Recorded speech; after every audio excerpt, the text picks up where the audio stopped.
Father who art in heaven, hallowed be your name. Yesterday, today, tomorrow, you remain the same. You never let me down, you never let me go. You pulled me aside, you said, listen Joe, you gotta slow that. Just start from the girls here. Just talk a little bit, your name and serial number,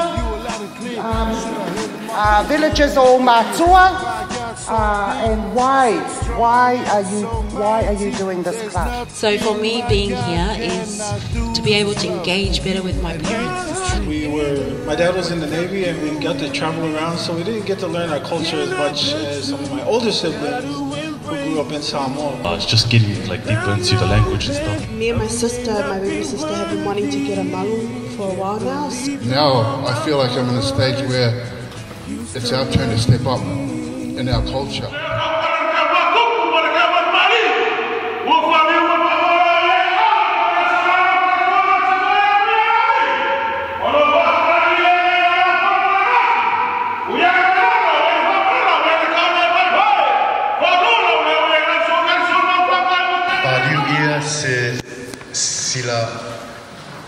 Silfanga maulunga.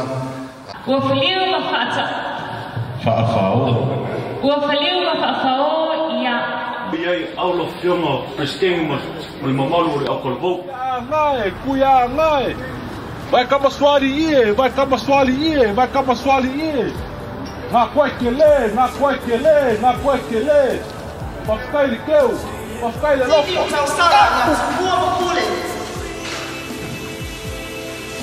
Awawena fatu aiga wale tausi lea.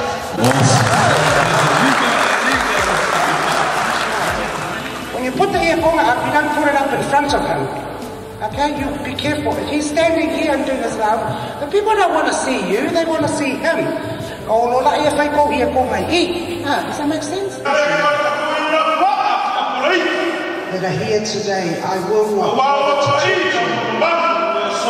Like a small tiapuna, like a small child, because that is too small.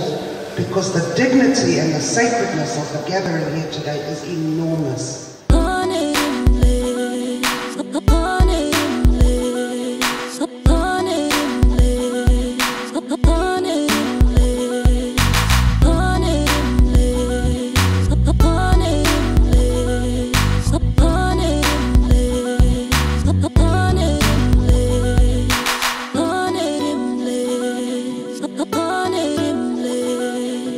Avarele akua. Pakai bo panu kau sanga kanu siampigi mako au. Ya manguia fa moi po kele mon ka ko alu sa Wales. So fua. Where? Hello. Say that please.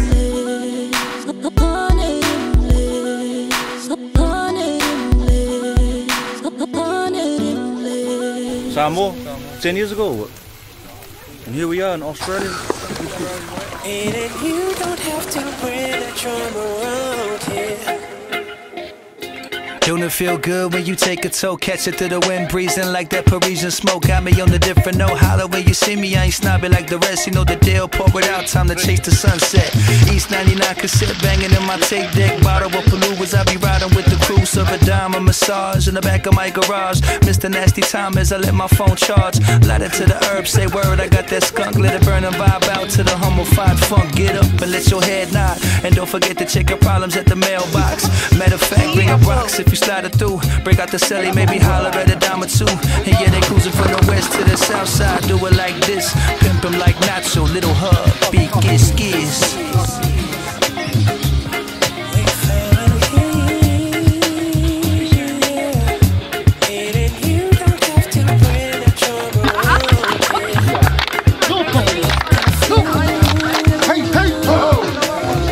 Well done, everyone.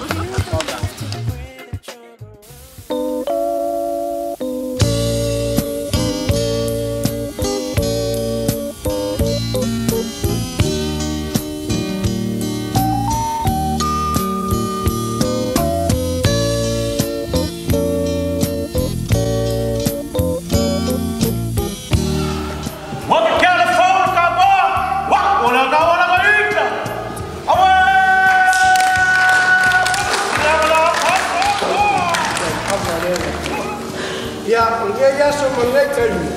Ia o le whatu leo wa kukō le aso ngei.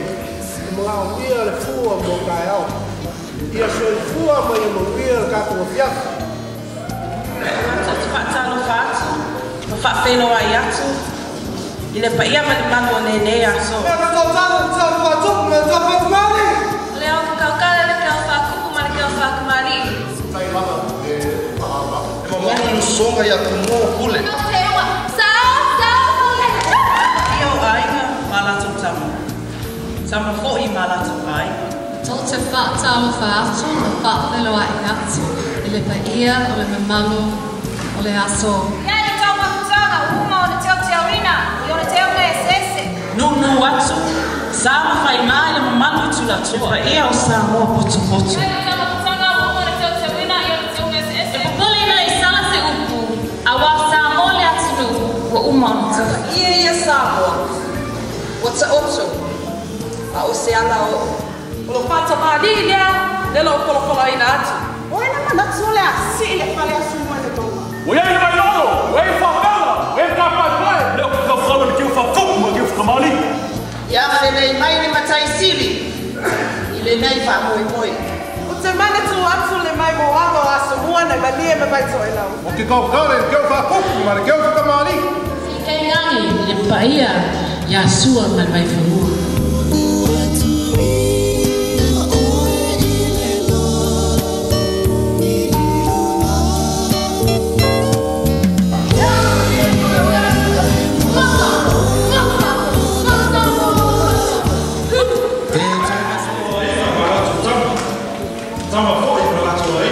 Aiga le kai, wa le wafu. Aiga o lofu, aiga o whaama.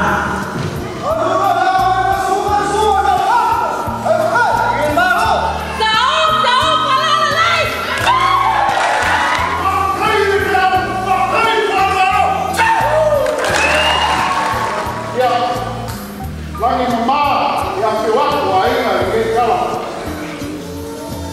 Ia mamuia, o sangani. O lenga mapu ai ki asu. Toiku, o le kua.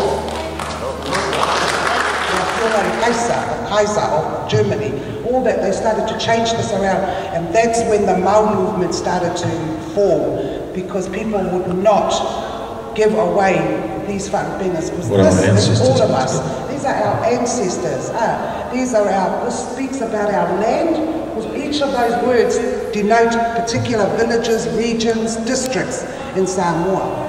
So that's why people are there, they hold on to this stuff, And once you learn it from the Saonga, we want you to keep learning it. When you hear it in public, your heart just wells up, because you know they're talking about me. That's me that Faiumu, that Makai's talking about. Covers every Samoan, any Samoa, anywhere. This is your whakapena. This is your whakapena. This is your whakapena. This is your whakapena.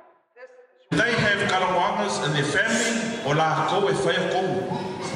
When they have formals in the ecclesia and the locals or la ko, if they make the final decisions, because they're very important, they are alii titles. They are legimatized, they are tula falimatized. When the rule have a formal, they all kalamo, they're all very special. A lot of them left all of that to come to New Zealand to work in a factory under the Balangi man, no disrespect. They left all the paia and the mamalus and all of that stuff in Samoa so they can work in the factory. Ngā lue marosi. 6 o'clock in the morning, my dad gets up, works at the factory. 12-hour shifts. Your father, our fathers, work very, very hard.